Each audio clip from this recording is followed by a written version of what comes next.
I'm Edgar Arriaga. I am a professor at the Department of Chemistry, University of Minnesota, College of Science and Engineering. I started my position in 1998.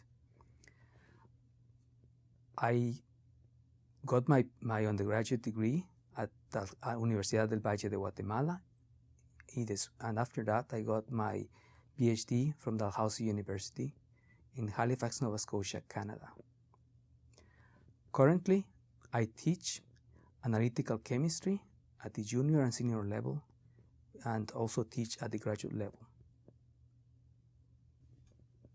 In addition to teaching in the Department of Chemistry, I also dedicate time to investigate different areas of research. In order to do that, I lead a research team made of 2 postdoctoral fellows, about 6 graduate students, and about 7 to 8 undergraduate students. In addition to that, I participate in different committees that seek to improve the conditions in which we teach at the University of Minnesota. I love my research. Working in analytical chemistry, especially when it's applied to biological systems, is a fascinating field. Knowing that we can actually do measurements that other people could not do before is a thrill. It's a wonderful experience, and transmitting that experience to other students is also fascinating. So what we basically do is that we take cells and we develop new methodologies that allows us to see inside the cells and do measurements of the chemical composition, their biological function, and their physical properties.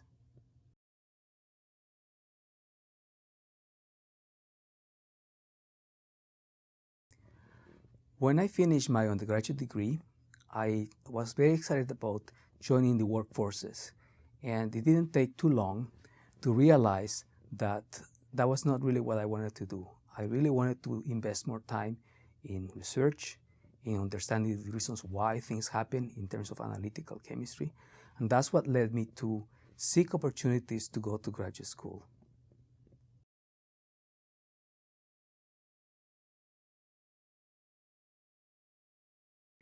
My first mentor in high school, it was a person that really inspiration was critical in that regard. My second mentor in college taught me about the vision to pursue a career. At the PhD level, my PhD advisor was critical in guiding me on how to be resourceful and pursue problems, academic problems, even if they were difficult to pursue.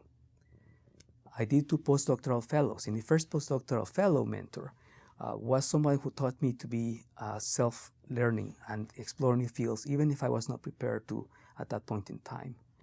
My second postdoc taught me independence and gave me a lot of confidence that I could be successful in an academic career.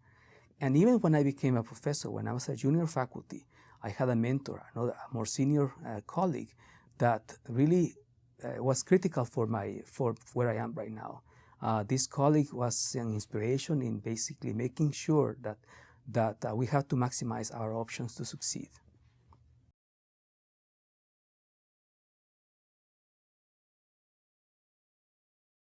One of the traditions in the Hispanic tradition is to have an extended family. And I see myself applying that concept to the way I work with my research group and the way I work with my colleagues. We consider each other as part of this extended family in which we all help each other out and also learn from each other.